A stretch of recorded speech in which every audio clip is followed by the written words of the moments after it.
Welcome to Stories of Hope. This is a podcast by the Dream Center. Where you will hear from people who have stories that once seemed hopeless. People whose stories of redemption and life transformation are so powerful, they can only be possible by the power of Jesus.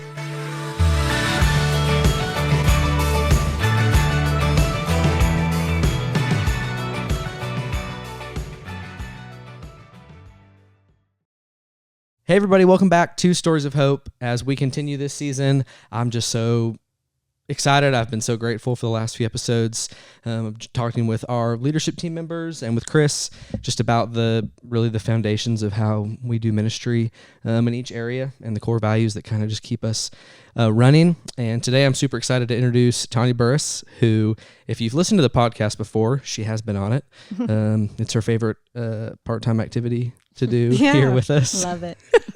But I'm super excited to talk about our fourth core value, which is our team matters, with you today. And Tonya is our Resale Store Director, and so this felt like the most appropriate person because Tonya has the most employees under her umbrella across all four of the stores, and just nobody better to join us for this one. So I'm super excited. Thank you. I'm excited too. You're going to do great. You always do great. Chris, kind of like I've done the last few episodes, do you have any thoughts for this core value off the top before we get rolling? Just that I agree that Tonya's the perfect person to talk to because she's not just leading store managers and assistant managers, but it all ripples down. And team unity is so important, but it's also the most challenging thing, I think, that you can deal with because people are people. You know, we're all different. And unity doesn't mean you don't ever disagree. Right. It just means you're on the same team. Yeah. And so she's the best cheerleader for them to remember they're on the same team. I haven't seen anybody do this job as well. And I did her job for a while and I didn't come close. So she is the perfect person to talk about this. I'm super excited to hear just your thoughts and how you've prepped and all the things. So I'd love to kind of just turn it over to you and kind of just ask off the top here, what's one of the first things that pops in your head when you look at this core value and kind of how you see the stores and view your teams and all that? Well, Chris mentioned unity, and I do think that unity is one of the top things just because we are all, the majority of this team is women, and sometimes women don't get along with each other. So we do have to come together as a team, and even if we don't necessarily agree with it, we all speak with one voice. So I have meetings with the store managers and we get together, and even if we don't agree, we know when we leave this room, we're all speaking with one voice because it's what's best for the Dream Center, not what's best for a certain store. And just trying to, get the team together because it's not just the Seneca store. It's not just the Easley store. It's not just the Pickens store. We're one team and we're here to serve one God. And that unity part is major to me because all the little things that we do, they matter too. Every last one of them matters, but in the big picture, in the big scheme of things, we're one, all in one. So I think that that unity is one of the most important things that, holding a team together. Right. I think that's what you said right off the top too about the cheerleader portion of it is truly just something that I've learned a ton about over the last few years, watching Tonya, watching you. I think that's one thing that the building up of leaders inside of the Dream Center really does a great job of is like all Tonya cares about is making sure the store managers and their employees feel like their arms are being lifted up and that they have support and that they feel appreciated and that they have the things they need. And you do the same thing for us. And I try to do the same thing for Sarah and so on and so forth. And so that's just one of my favorite things, as you said, that I was like, it truly is such like a cheerleading culture of leadership's not trying to get anything for themselves. It truly is just serving as much as possible. So I think. Yeah. And don't you think about it like, in my past, when I got out of college and got my first job, it was just so different of how the culture would be. But if you think about it, like if your team matters, that person individually matters, you want them to have a fruitful, happy life at home and at work because it's not just a machine coming to work, So I think Tonya does a good job of caring about the whole person and not just the job they do, and if you, because she loves them, so I do love them. It's an important, Yeah, you and do. it Thank you, but I do she love them. she shows it, Yeah, she does. and she says it, but to me that's the key, because her team matters not because of what they produce, right. because of who they are, Right. and as a result of who they are, what they produce is making an impact for the Yeah. kingdom. Right. And so that, I feel like, it's what she shepherds. Right. I know you've had Thank a history of working with different, doctor's offices or salons or all the things that you've done in your past. What are some of the things that coming into this role and stepping into leading the stores, where you've got 4 locations, 60 plus employees across the stores? What are some of the things that you took from your previous jobs of, this is how I'm going to love my team the best that I can, how I'm going to serve them? Like, where did some of that?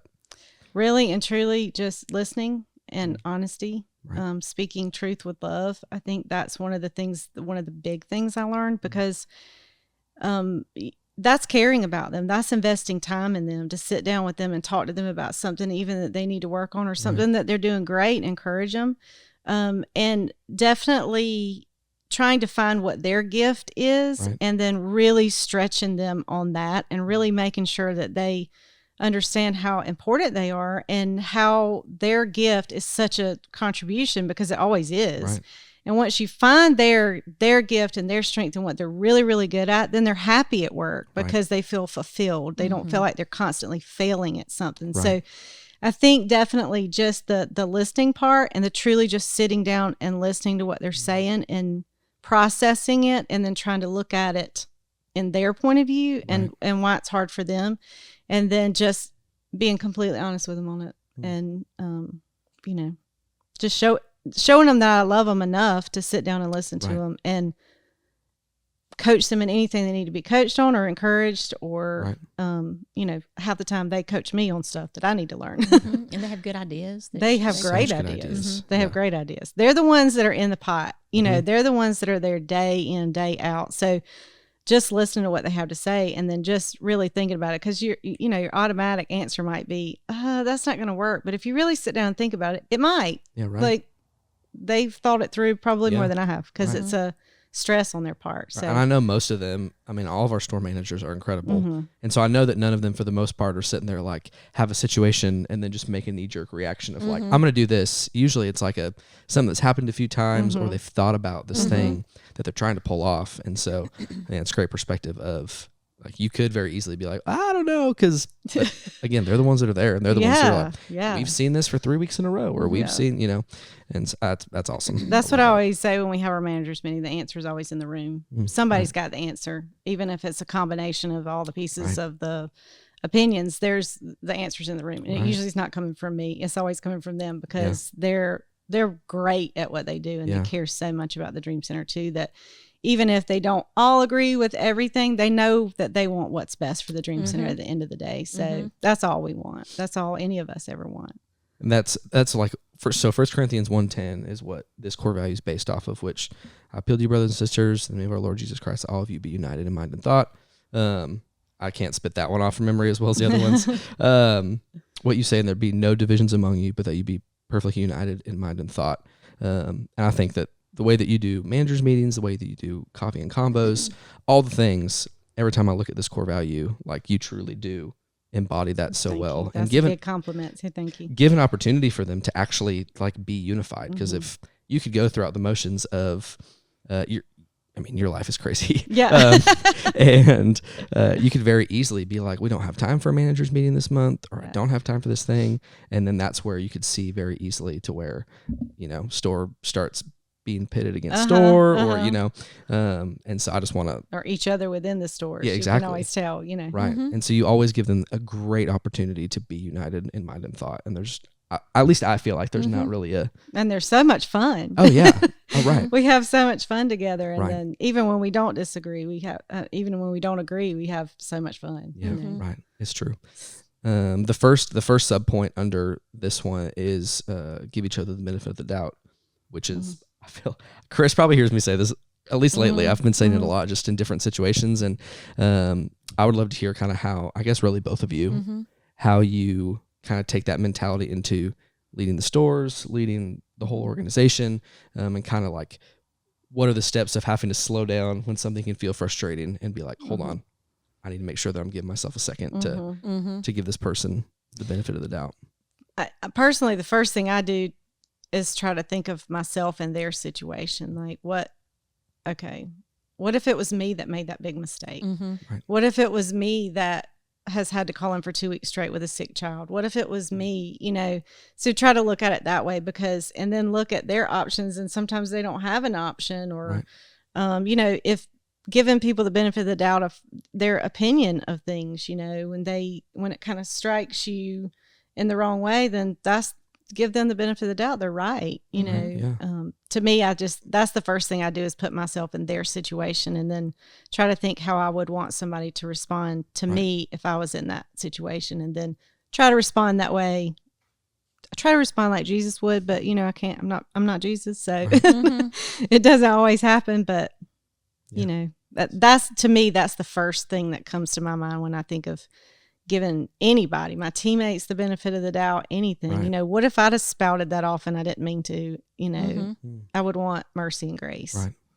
Well, and sometimes what I have found, and this is when this core value came to be, is a lot of times in situations where you might be frustrated, you're hearing something secondhand, or and that's where I feel like that's where this came from, because 9 times out of 10.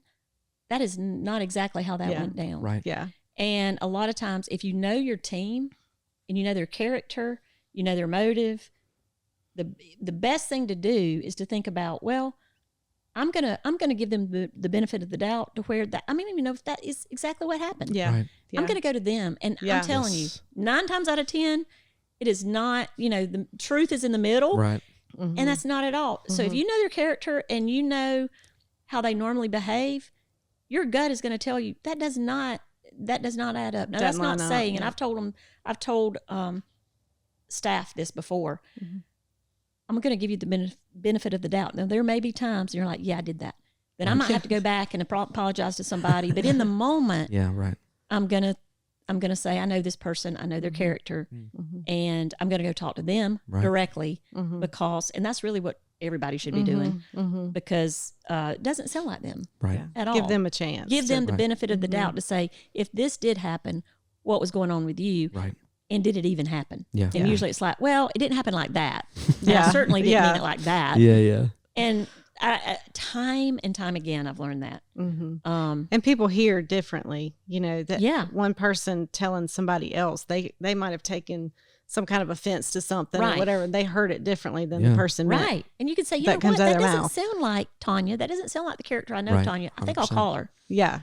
Yeah. And then it somehow evolves into this whole different thing. So I think that also holds everybody on the team accountable to make sure before you share something like that you're not taking the word of, it might be a client or somebody that was standing out in the parking lot. You don't even know them. Yeah.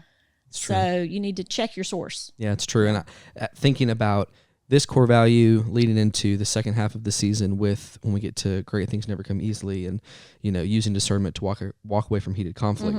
This one is like the precursor of like stopping any kind of conflict truly, because it really just makes you check yourself of okay, I could be frustrated with Tonya, but if I'm giving her the benefit of the doubt, and then I'm looking for opportunities to appreciate her regardless of the situation, or I'm praying for her, or I'm being a part of the solution, not the problem, by not getting frustrated. It like immediately starts to make you to where it's like, I really don't have any room to be mad at this person. Right. Or it lets you go into a conversation that might be uncomfortable with with a calm mind of, okay, I've taken the time to pray. I've taken the time to be like, that doesn't sound like Tonya, And so it just is all very helpful steps of making sure that these conversations where we're going to have conflict and tension just naturally because we're human beings. Yeah. And a lot of that too with me is anytime there's a conflict in any situation, I go back and think, all right, what part of that was me? What part did I contribute to that? Because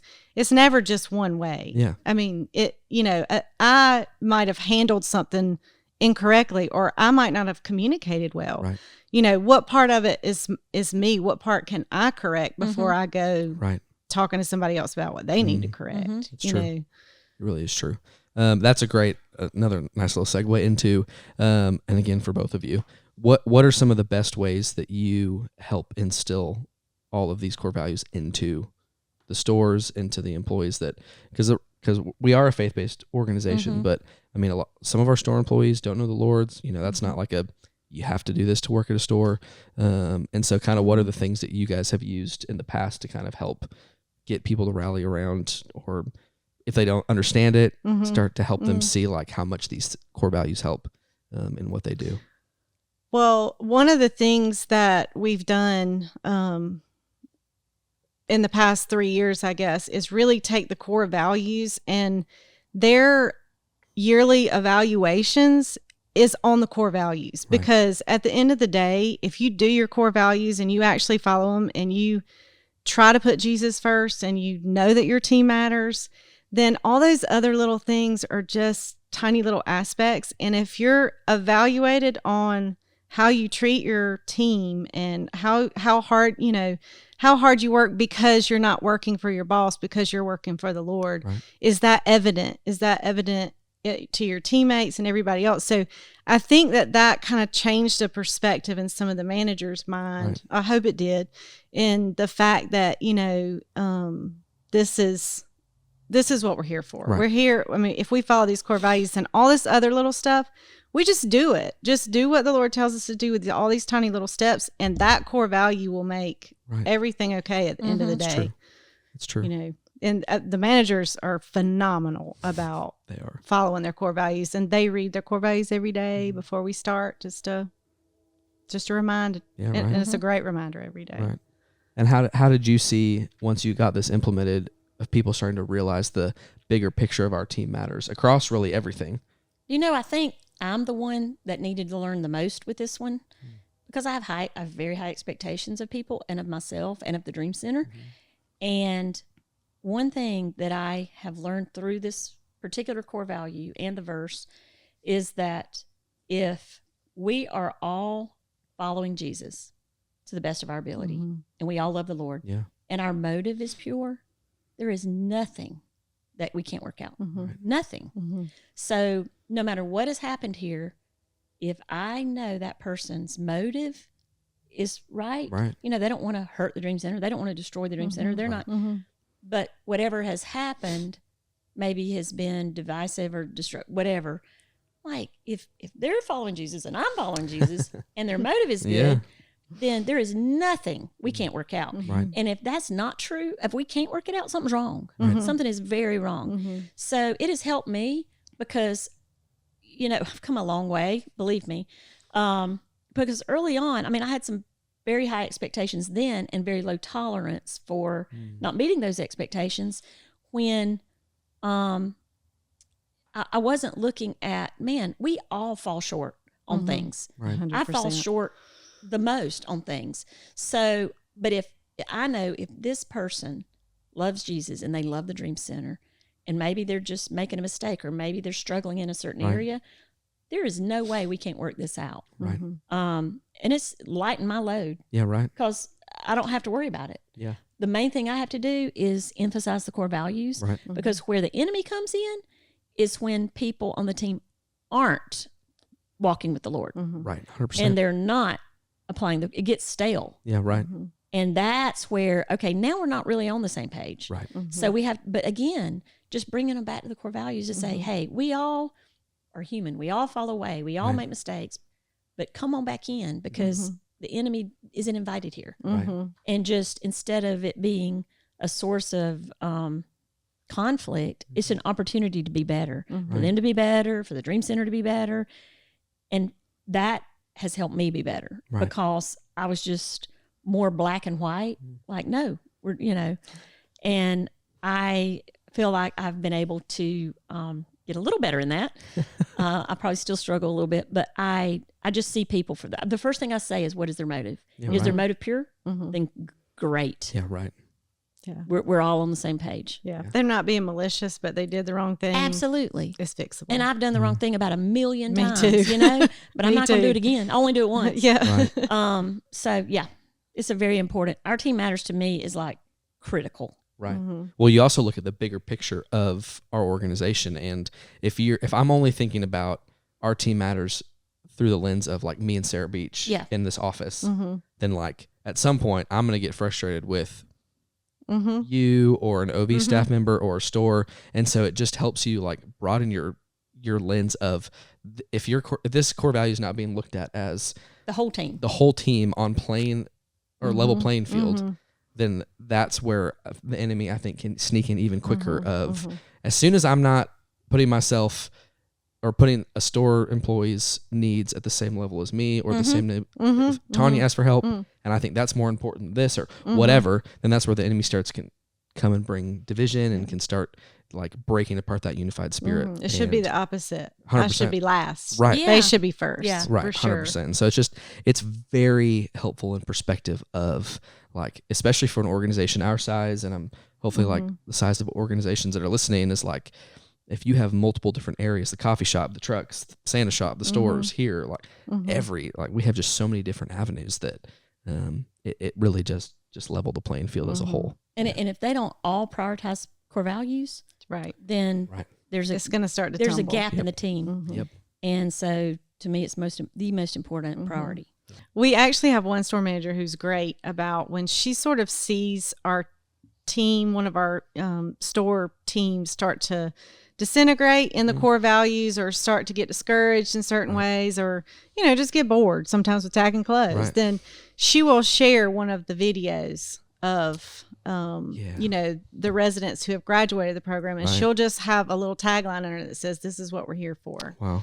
And I think that is great because it also reminds me too of, when you're frustrated with something or you're trying to get something done and there's so much going on, then this is what I'm here for. Right. I'm not just here for this one little particular assignment. I'm here for whatever God calls me to do today, period. And that's within the stores, within the trucks, within when I'm here at the DC, whatever the Lord calls us to do today that we do. And I think that the store managers and the store employees do a phenomenal job of that. They're usually very receptive when we say, "Hey, let's try this." They're like, "Okay, let's try it," And I think that that's taking God out of the box to where, why not? Why not try it? Because he could make big things happen because of this one little change or, things that can be aggravating. But at the end of the day, if it's what he tells us to do, try it. One of my favorite things in preparing for this and having these conversations is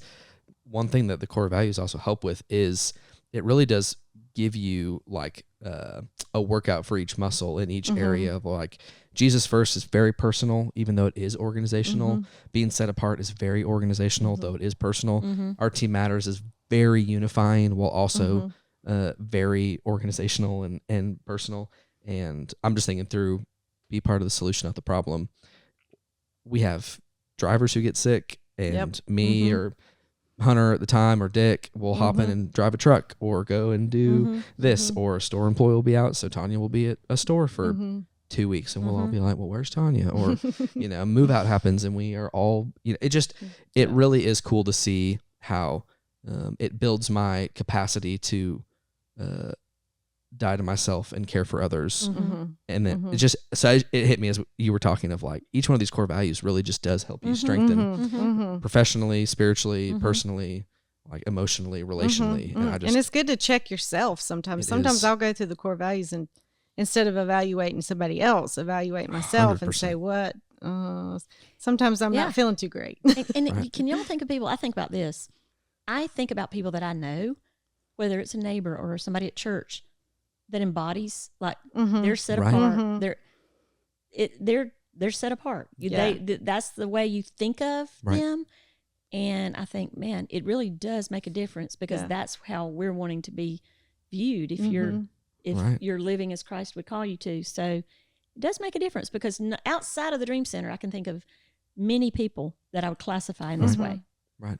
Well, it all trickles down from the leader too. And we happen to have an amazing leader and she's taught me so much about obedience and just all of the small things because it makes such a big difference. I mean, you can do all of these small things and then you look back and all of a sudden we have record breaking, times that we just never thought we would see. Yeah, right. I never thought we would see what we're seeing now. So, it all trickles down from the leader, and she trickles from Christ. So that to me is set apart. And that, we watch you and we see what we need to do, Yeah.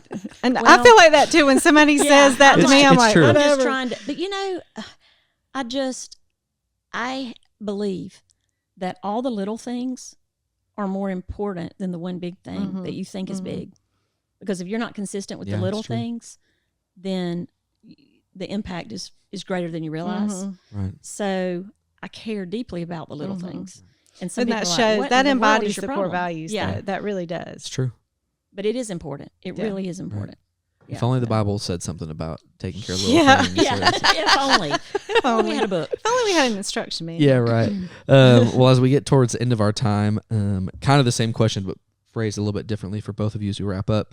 I would love to hear how, people who are listening, one big takeaway here, for someone who leads a lot of teams, for you specifically, and then for someone who's leading an organization and casting big vision, and how our team being important, kind of filters things through you when you look at leading big teams as a whole.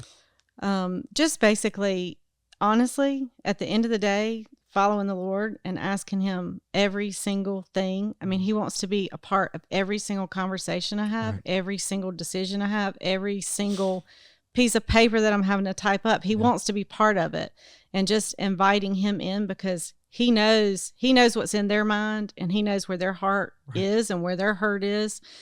So I think, to me, she's talking about every little step, every little thing, inviting the Lord into that moment and saying, help me make this decision. Help me make every single decision, whether you think it's silly or not. I think that matters, because it does trickle down from the leaders. So I think that my goal is probably, I feel at it every single day, is making every single staff member, team member feel like they're super important, because they are. They're very important. Number one, they're important to the organization and to make the organization work.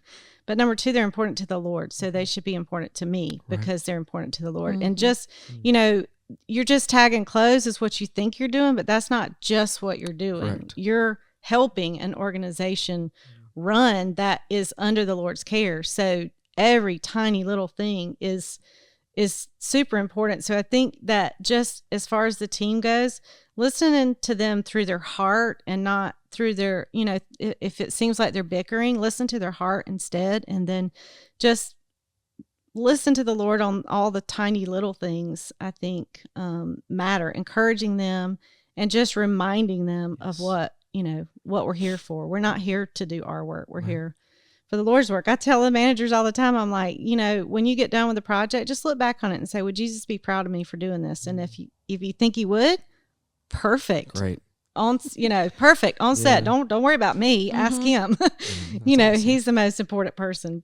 So I think it's just great to be able to work at an organization where I can talk about Jesus, and I can say that. I can say, ask the Lord. I don't know. Don't ask me. Ask Him. Let's talk about it later. Let's pray over it, and let's talk about it later. And I trust them. I trust all of our store managers to lead their teams well, because they are really in the heart of all of their team, and I'm super proud of them for that. And then the trucks do such an amazing job being our face. Like they go out into Yeah. the community, and they're our ambassadors. So, and they don't mind talking about the Lord, and they don't mind, making sure that their attitude is the way that we would want to represent the Dream Center, for sure. Wow, that's awesome. I would say something that we talk about, and we have this in the Pickett store, I think, but servant leadership. And if you're not serving people, you're not really not a leader. Right. And my number one thing is authenticity, because nobody's perfect. I looked at this. Tonya and I were talking about this before this started. I wasn't qualified to do this. I wasn't qualified to do this job. Right. But when you say yes to Jesus and what He's calling you into, He qualifies you for whatever it is. And I finally I can walk in that, and most of the time it's uncomfortable. most of the time. That's true. And I, at least though, now when he calls us into something like that, it's very uncomfortable again, most of the time, but I don't go kicking and screaming anymore. I just want to do what he says. Yeah. So you just really have to die to your own self, and because where the rubber meets the road, you're not going to be comfortable. Yeah. You're really not. And it's not even going to be fun most of the time. Right. It's going to stink sometimes. Yeah, right. It's going to be hard. You're going to have to do things you don't want to do. But if everything was based on what you can do, what you feel comfortable doing, what you love to do, then you wouldn't need him. Yeah, it's true. So I was talking to somebody on our staff recently. She said, I just don't know if I'm qualified. I don't know if I can do this role. It's a leadership role. And I laughed, and I'm like, this is how I know it's you. Yeah, right. He picked you. Yeah, right. Because I also didn't feel qualified, and he picked me. Right. Because that's the best material he can work with. 100%. You know, but you have to be surrendered. Yes. And you have to say yes, and you have to be authentic. Yes. And everybody here that knows me knows that's important to me. Be who you are. You're not perfect, and neither am I. We all make mistakes. Own your mistake. Yep. Yeah. And please don't do it again. Yeah. But beyond that, Yeah, right. learn from it. And that's what we've done. So it's those hurdles when you can't admit when you make a mistake, or when you don't hold yourself to the same standard that you hold everybody else to, or you're not serving. You're just, Dictating. watching everybody else. That's true. That's not it. So authenticity to me is key. Be who you say you are, and let your actions and your words reflect your walk with Christ. And if you're not doing what you need to do, then get busy. Get back to it. Right. Like you said, own it. And Own then it get and to say, it. man, I got to get back Yes. back to it. So that's the biggest thing that I think of in doing this, because you can't do this by yourself. No. And without our team, not one of us can do this by ourselves. Nobody. Yeah. So this team does matter. Yeah. And it's important, and people have a big responsibility when you're on this team. So And the prayers of your team Yeah. lift you up every day. Oh, I think that is a big difference. but I love our team. I mean, I can say there's nobody currently employed at the Yes. Dream Center anywhere that I am not thrilled to death that they're here. And I love that the Lord has sent us people like that because they love each other. They're blessings. Yeah. Absolutely. Truly, so much. It's a blessing to be able to serve them. That's what we get to do Absolutely. on a daily basis. I might not always do it well, but I do appreciate that the Lord sent me these people that I get to serve every day. It's wild. And especially working for a faith-based organization, if you are, the words of when Jesus says, like, pick up your cross daily and also count the cost of what following me is like going to actually be. It's not going to be easy. It's going to feel hard. It's going to feel uncomfortable. And ultimately, like, if I know that people can do good things apart from Jesus, but ultimately, those are the things that are going to like pass away, and his words will not, and the things that he asks us to do are not. And when you get to do it, realizing I am called now and qualified into things that I would have never been able to be qualified for without Jesus. And most of the times that's like holding each other accountable. And that's like the hardest one of like, I got to have an uncomfortable conversation. I had to do it this morning. And I was like, man, this is where, That's where I don't like. that's the part that I'm like, It is hard. okay. And that's the is part where hard. you see like the scripture that we base our core values on, and the words of Jesus that are never going to return void, and they're just going to be true. And it makes it easier of like, right, this feels hard, but also Jesus told me it was going to feel hard. Right. So I just have to like, It's all gonna be right, well, uncomfortable. Yeah. great. This is the thing that matters most. And so, You know what's really cool? I'm just thinking this. For people who don't work for a faith-based organization, for people who work in just a secular, environment, right. you have such a golden opportunity because So true. you can still be set apart. It's true. You exceed people's expectations. You do what is right when nobody's watching. You be on time. All those things are a stark contrast to those that aren't. Right. Yep. And they're like, what's different about that person? You don't even have to say that you're a Christian. They're going to find out. They're going to figure out what's different about this person, and it's that they're a Christ follower. What an impact that is, Right. without Yeah. saying a word. Yeah. Yeah, So the because core sometimes we can values- talk big, but if we don't do it right. Right. Sure. The core values are applicable regardless of where you Mm-hmm. work, where you live. People will get more out of watching you than they will out of listening to you. It's true. And also it can, for those that work in the secular world, but that do love the Lord as well, you can also use, if you're listening, you can use these core values as a very easy filter to pray through of your team. If you look at Our Team Matters through the lens of, I'm working with a bunch of non-believers, then you look at that as, you matter to Jesus. And so therefore I'm going to pray for you. I'm going to be a part of the solution of the problem. I'm going to give the benefit of the doubt. benefit of the doubt. And you could start to change and break down the hearts of people that don't know God just by praying through the lens of, my team matters, so I need to be on their behalf, sitting in the gap. And you can just start to shift things without people knowing. Yeah, And Great opportunity. these things can just be a helpful piece to help you pray for people you're working with. And like you said, I mean, it's hard. It really is. It's so important to pray for your team, particularly if you don't work in that. I mean, we all pray for each other and we pray for each other out loud. But if you're praying silently for a teammate, particularly one that is hard to get along with, then it's hard not to love them. It's true. It's hard not to fall in love with people that you pray for all the time. It really is. So if you start praying for them and you start listening to God on what to pray for them, you're going to end up loving that employee. Just go ahead and know. Right. It's true. This makes me excited about talking about 1 Corinthians 13 at the end of the season. I'm like, maybe we should just do a round table with everybody and just talk about the way that love can. 13. So I feel very excited we won't get too far ahead episode wise, but that episode's going to be really cool to finish up this season and culminate all this together. So, well, thank you for doing this. Thank y'all for inviting me to do I told you it'd be easy. I wouldn't say easy, but you know. You did a great job. I've told Chris this every time, but the conversations we're going to have, it makes me so thankful. And it really just blows my mind that we get to do this alongside each other. It reminds me of things I need to do every day too. It's so cool. Our team is so important. It matters so much. So thank you. You're the best. Thanks. We love you lots. Y'all are the best. Absolutely. We're so grateful. So grateful. And thank y'all for listening. And we'll see you next week on the next episode.